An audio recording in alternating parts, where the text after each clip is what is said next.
Well, the giant mirror ball sigh might be a bit of a giveaway here, but we are on the road. We're in Ames. And like all travelers, we find ourselves powerful thirsty. Where will we quench this thirst? Oh, you're about to find out on this episode of Brewed.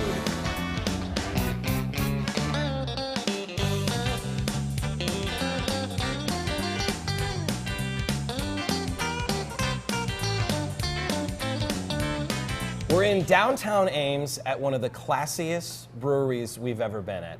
How classy is this? First off, the place is called Olde, Maine, and they spell old with an E, so you know that's classy. It's classy. And Corey, the brewmaster, is wearing a bow tie. What you're about to see, ladies and gentlemen, I think is going to be an elegant discussion on some of the great beers that they make here at Olde, Maine. Corey, thanks for having us first and Thanks foremost. for coming. This place is great. It's huge. You've got a pub, you've got a restaurant, and you've got kind of a sunken brewery thing going on. That was one of my favorite parts. It's kind of visible from different levels, and it's definitely a showcase brewery. It's, as you can see, we got 3 sides of glass, and the tanks are all elevated. So they're not on the ground, but so you can see the tops, you can see the bottoms. It's kind of neat. It's a different layout than anything unique. certainly that we've ever seen. In the terms of craft beer in Iowa, you're one of the older ones, right? Certainly, yeah. I mean, Millstream has got us beat, but this was 13 years now. So I mean, and Definitely the first in Ames. Certainly for Ames, Yeah. by a long shot. By a long shot. So I want to ask you some questions about this space because it used to be a couple of different things, right? Mm-hmm. Before us, it was Michael's Cyclery for a long time. All right. Which has a long Ames history. And I mean, you look around, there's all kinds of beautiful architectural aspects to the building. We've preserved a lot of the original paintings on the walls. So yeah, there's a lot of history here for sure. Olde, Maine, as I say, has been here a long time. We've had some ups and downs, and we're ready to admit that, but we're also ready to move forward and do some amazing things. So in the last year, the project was to come in, clean everything out, clean everything up, change some recipes, expand the recipes. We used to have 8 beers on tap. I think we're up to 13 right now. Wow. On tap at all times. We've got rotating seasonals, but basically what we wanted to do was blow new life into the brand. Different styles that you make here. You said 13 different styles. This is a half-hour show, so just give us a couple of the ones. Well, we had super proud of. We had the same core brands that if you know Olde, Maine, you're going to enjoy those beers still. Dinky Wheat is one of our best sellers. Dinky Wheat is named after a train. Yes, it was a trolley that went from downtown Main Street to campus. Dinky Wheat is a Belgian wit.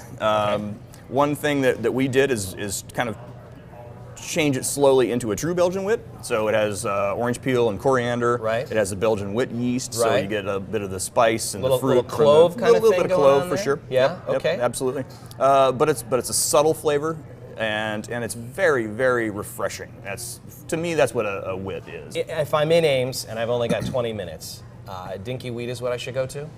Not necessarily. Okay. We have light to dark. We brew one of the best craft light lagers that I think is available out there right now. It's a true lager, perhaps even Pilsner, because it has Saaz hops. Okay.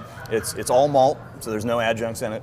But it's lagered for at least 6 weeks, and it's very crisp and very clean. So that's the one when someone comes in here and they don't really have a craft beer background. That's the one you say, why don't you try this one out? Yes, but Is that your gateway beer, Corey? Yeah, or a little bit. Is that an unfair characterization? Yeah. Well, I love all styles, most all styles. We can get to that later. Mm-hmm.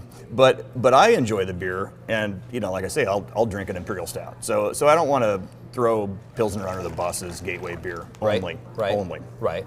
But my favorite gateway beer is the Bach. That's a new one for us, one that I came up with here. And to me, Bach exemplifies lager style really well because it's clean and crisp, but has flavor.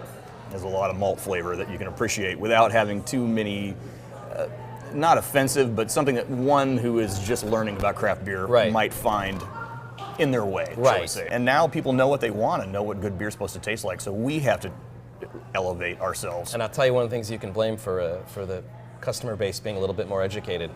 Knuckleheads who do TV shows about craft beer. This guy right here? Yeah, I can't take all the credit, but I'll take what's mine. Let's talk about the 2 beers that we have here. This what you're having is an IPA, double IPA. It's a double IPA. Mm-hmm. Let's talk about what's in there.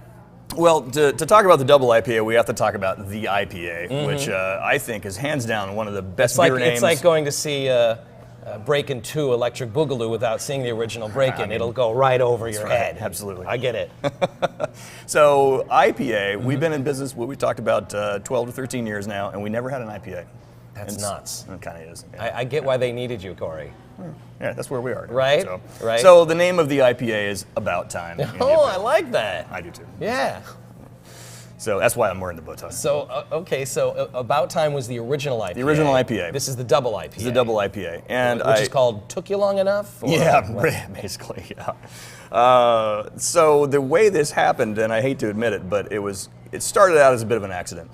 We put in a new grain mill, and the mill we put in was far more efficient, far more than we thought it was going to be far more efficient, and we ended up with a very high gravity India Pale Ale. Okay. And so what we did with that is we changed the hops profile, we made it into a double IPA, and this was a beer that you discovered quite by accident, but you're glad you did. Absolutely, it's my go-to right now. I'm really enjoying it quite a bit. So, and then this beer, when I saw it on the chalkboard, I thought, huh?